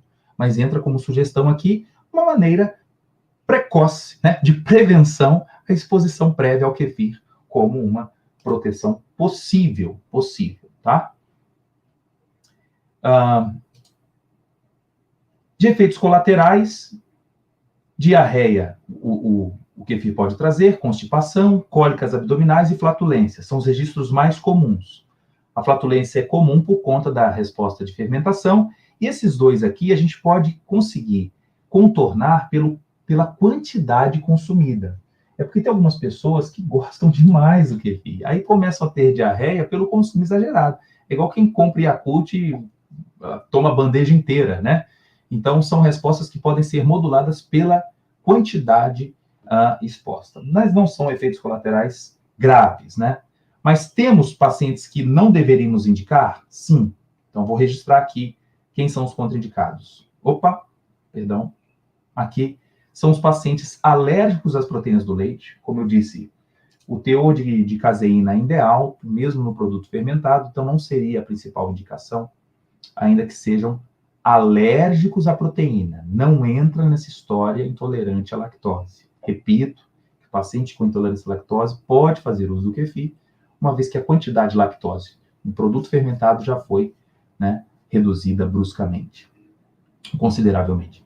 E pacientes imunodeprimidos, sob uso de quimioterápicos, ou então HIV positivos, em fase de mau controle, né, já evoluindo para AIDS, devem evitar também, porque nós estamos expondo esse indivíduo a micro-organismos. E diante de uma resposta imunológica debilitada, pode haver também ali riscos de uma super reprodução, um meio de cultura criado ali naquele meio. Então, deveríamos também evitar o seu consumo, como qualquer outro tipo de probiótico. Ok? Muito bem. Então, fechamos aqui. Podemos abrir o momento para perguntas, né? Lembrando que sempre o nosso objetivo aqui é incentivar o uso crítico, ético e racional dos medicamentos. E hoje, embora não seja um clássico medicamento, mas pode ser um potencial adjuvante. Então, aqui eu cumpri minha missão de completar esse dado que eu apresentei no nosso capítulo final do evento chamado Os Guardiões e despertou muito interesse. Foram muitas perguntas geradas de quinta-feira até domingo sobre o kefir. Então, por isso que eu prometi aqui falar sobre ele hoje. Acho que valeu a pena. E vocês podem também compartilhar com aqueles colegas que ainda não conhecem esse produto e podem obter aí na sua cidade, né? Aqueles que residem no Espírito Santo, a gente pode ter esse contato também para poder fornecer esses grãos de kefir para vocês. Ok? Vamos lá. Orientação contra o cultivo. Vamos a algumas perguntas aqui. Vamos lá. Cadê? Estão perguntando como cultivar? Peraí, deixa eu ver. Qual a melhor forma, então, de tomar? Então, de novo, lá no começo da aula eu mostrei como é que cultiva, né? Faz a primeira fermentação fora da geladeira, a segunda depois na geladeira. Quem não assistiu esse início, só voltar lá depois no vídeo, tá bom? Mas a quantidade a ser consumida por dia, numa proporção de 2 ml por quilo por dia. 2 ml por quilo. Então, faz a conta aí. Está com 70 quilos, é 140 ml. O que equivale aí a 2 potinhos de iogurte, ok? Pode misturar com frutas, com granola, como você quiser. Existem várias receitas também sugeridas pelo pessoal da nutrição. Alguns fazem queijo. A gente prefere que essas receitas sejam feitas a fresco, não haja o aquecimento, que eu posso perder algumas propriedades antioxidantes e também imunomodulatórias que o kefir fresco tem e o produto aquecido não tem, ok? Então, se for queijo de kefir, se for vitamina com kefir, ótimo, ótimo. Batido, então, com frutas é uma boa saída, ok? Existe alguma interação maléfica com kefir? Ora, eu desconheço, a menos que seja em pacientes usuários de imunossupressores. Aí esse a gente deve evitar, tá bom, amigo? Então, usuário de ciclosporina, azatioprina, tacrolimus, deve ter uma reconsideração. Altas doses de corticoides, né? Pacientes usuários de antibacterianos, esse é interessante. Ah, por quê? Se tomando antibacteriano vai matá-lo. Mas a presença dessas bactérias por algumas horas pode impedir o crescimento de outras oportunistas. Então, nós evitamos o risco de superinfecção ou uma infecção oportunista pelo uso constante de antibacterianos. Ok? Cleusa perguntando se deve tomar todos os dias. Sugere-se que seja um consumo diário. Tá? Os estudos que a gente faz, não temos casos de uso intercalado. Até porque no dia que você não se expõe, pode haver a presença de outras bad guys que vão habitar naquele meio, das bactérias ruins. Então, o ideal é que seja feita uma exposição constante, sob baixa dose, como eu falei, a proporção de 2 ml por quilo. Ok? Por que não tomar logo após a fermentação fora da geladeira? Primeiro que é intragável, André, muito, né, azeda, e a temperatura ainda normal não favorece, o teste sensorial não é agradável. Então, também desenvolvemos os estudos com o material da segunda fermentação. Não estou aqui proibindo esse consumo, mas não é o comum. O comum é esse momento após a refrigeração a 4 graus, entre 2 a 8 graus na geladeira. Ok? Gestante pode consumir kefir? Pode consumir kefir, sem problema. Gestante e também crianças, tá? Podem consumir, ok? Aqui perguntando se para psoríase tem algum estudo. Nunca vi o kefir para psoríase. Agora, aqui tem disfunção da microbiota intestinal e psoríase relacionada às doenças autoimunes em geral, já tem estudos apontando para isso. Fica aí como sugestão, pessoal que trabalha com doenças autoimunes, também uma linha de tratamento aí experimental para o controle da psoríase. Mais pergunta. Poderia ser manipulado em ativa, amigo? Então, já existem linhas de pesquisa tentando liofilizar o kefir, obter, então, esse pó, né? E desse pó, então, conseguir ser cultivado em leite e depois ou ser consumido apenas a cápsula, ou a pessoa com a cápsula conseguir cultivar em casa e ter isso como meio de cultura. São duas alternativas. Mas já existe essa linha. Eu desconheço no Brasil ainda a presença dessas cápsulas clássicas de kefir sendo disponibilizadas nas farmácias de manipulação. Aqui a Maria Célia falando, não vende? Pronto, vende. Já temos no Brasil algumas marcas, né, de kefir comercializadas. Não são os frasquinhos pequenos como o de Yakult, mas são como os de iogurte aí, de garrafinhas de 500 ml. Já existe. Pergunta, depois de coado, deve-se lavar os grãos com água filtrada? Não precisa ficar lavando todos os dias. Não precisa, ok? Até porque essa forma de se criar essa coesão entre os grãos se dá pela matriz que eles produzem. Agora, se sabe que quanto mais eu lavo também, eu favoreço o crescimento. Então, alguns que têm visto assim, nossa, meu pai é só uma couve-flor, cresceu demais, está lavando demais. Só que cada vez que você lava, presta atenção, que tipo de água que você está usando. Você pode aumentar a chance de contaminação. Mas não precisa lavar todas as vezes, tá? Recomenda-se aí, se você tem o hábito de lavar, pelo menos uma lavagem semanal. A pergunta aqui, como cuidar da muda se não for consumir ou produzir? Boa pergunta. Vai viajar, aí agora o que vai fazer em casa? Congela essa muda. Você pode colocar um pouquinho de leite, né? Congela. Quando retornar de viagem, descongela e coloca no leite de novo. Os primeiros dias vai ser um pouquinho difícil o crescimento, é natural, por conta da temperatura, mas esses micro-organismos permanecem vivos mesmo após o congelamento a cerca de menos 20 graus, menos 14, que é o nosso freezer, tá bom? Boa pergunta aí. Boa pergunta. Aí começa as perguntas. Ó, alguém aí do Rio para doar? Aí começa. Aí você tem que procurar no Instagram, no Facebook, né? Tem vários clubes aí que podem compartilhar o kefir, tá bom? Alguma dica para marca de kefir? Sim, no Brasil nós temos algumas. Por exemplo, Keffe, que é uma indústria muito séria, né? Que começou recentemente no Brasil e tem a sua comercialização já em supermercados. Pronto, produto pronto. Ok? A pergunta aqui, os comerciais têm o mesmo efeito do cultivado em casa? Excelente pergunta, Luidiane. Nós não podemos dizer isso assim na risca, porque ainda não fizemos os estudos comparados com os produtos comerciais. É uma nova fase agora do nosso laboratório em comparar o kefir artesanal com o comercial para a gente observar se há o mesmo impacto. Essa resposta eu não posso te dar de bate-pronto. Ok? Beleza. Mais pergunta, gente? Só fazendo aqui um aviso muito importante. A nossa formação em interações, que encerra as inscrições agora a R$ 23,59, esse valor a gente não pretende continuar para próximas turmas. É uma condição especial e hoje se encerra às R$ 23,59 as inscrições para a formação, a primeira turma de formação em interações medicamentosas. Então, nossa equipe está aí à disposição também para responder qualquer dúvida de vocês. Eles podem deixar o link aqui de novo, para quem não estava sabendo. Né? Essa formação é para profissionais da área de saúde, seja você farmacêutico, médico, biomédico, enfermeiro, nutricionista, psicólogo, tá? Seja bem-vindo para você ter maior segurança na interpretação e no manejo das interações. E amanhã já é disponibilizado o primeiro módulo para vocês sobre interações medicamentosas. Ok? Mais pergunta? A muda dura quanto tempo? Quanto tempo você quiser. É só mantê-la sempre com a renovação do leite, né? Porque você dando matéria-prima para esse material, ele consegue se reproduzir com facilidade. Não pode ultrapassar 48 horas no momento do cultivo. Quando você abrir, vai sentir um cheiro um pouco repugnante, né? E essas bactérias podem, inclusive, morrer, claro, se você não renovar o meio de cultura. Mas mantendo, isso pode durar anos, ok? Anos. Às vezes morre por um deslize no momento da troca, ou então um período muito quente na sua cidade, você descuidou, ou então muito frio, e aí o crescimento é pequeno, ou então você compartilhou com alguém, ficou com um pouquinho, acabou a sua quantidade morrendo, mas o normal é manter por muitos anos, tá bom? Aqui a colega falando o quê? Gente, congelou, matou. Não, congelou, matou, não.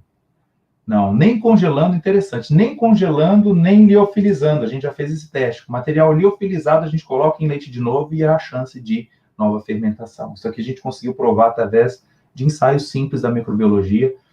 Fazendo a contagem do crescimento de colônias, é possível observar que após o congelamento ainda existe célula viável. Ok? Existe algum risco de contaminação na manipulação? Claro. Então, esterilizar o frasco é fundamental, né? Principalmente as primeiras exposições. Ou então, aqueles que têm o hábito de sempre usar o mesmo frasco, a gente pede para usar uma bucha especial, né? Única, para poder fazer a higienização daquele frasco. Não fazer misturas, né? Uma mesma bucha que você usa para várias funções, usar lá para poder limpar, pode haver uma contaminação não intencional, né? Então, que você use os mesmos instrumentos para poder manipular o kefir. E outra, não utilize colheres de metal, nada de metal, nada, nem a peneira, nem as colheres, porque as bactérias são sensíveis aos metais. Então, de preferência de plástico, e a peneira também de plástico.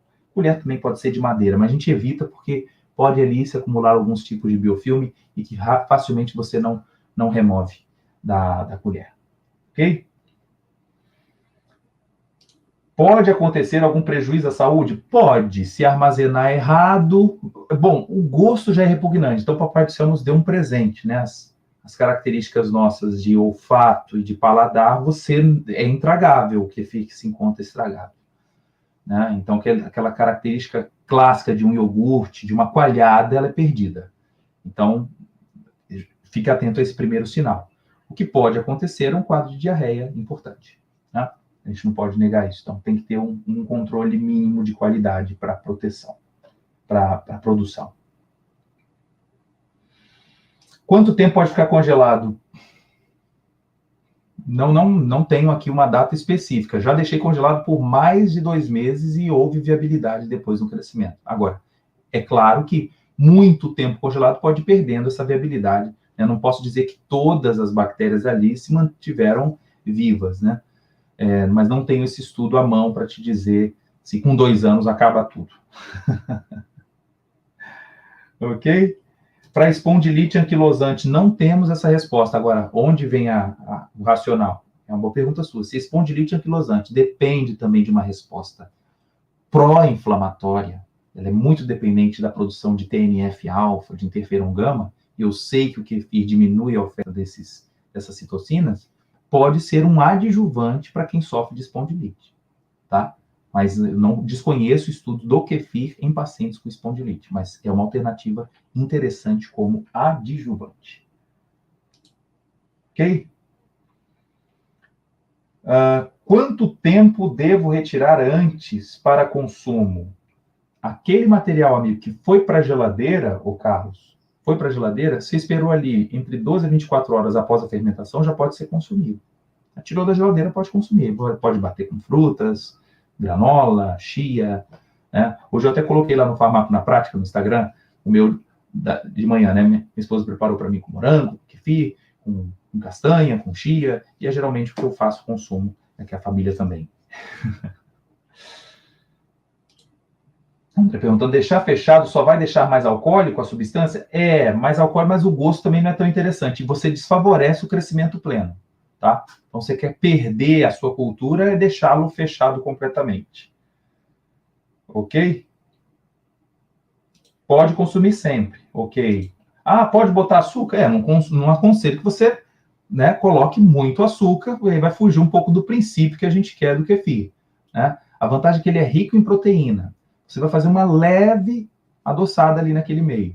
E ele te dá uma boa saciedade. Então, você substituindo aí, por exemplo, o kefir da manhã, no lugar de 2 pães que você faz, começa com ovo, né? Não, porque eu quero proteína. O kefir aí pode ser um excelente substituto e garante, sim, uma perda interessante do peso a longo prazo. A longo prazo. Quanto tempo o kefir pode ficar em temperatura ambiente?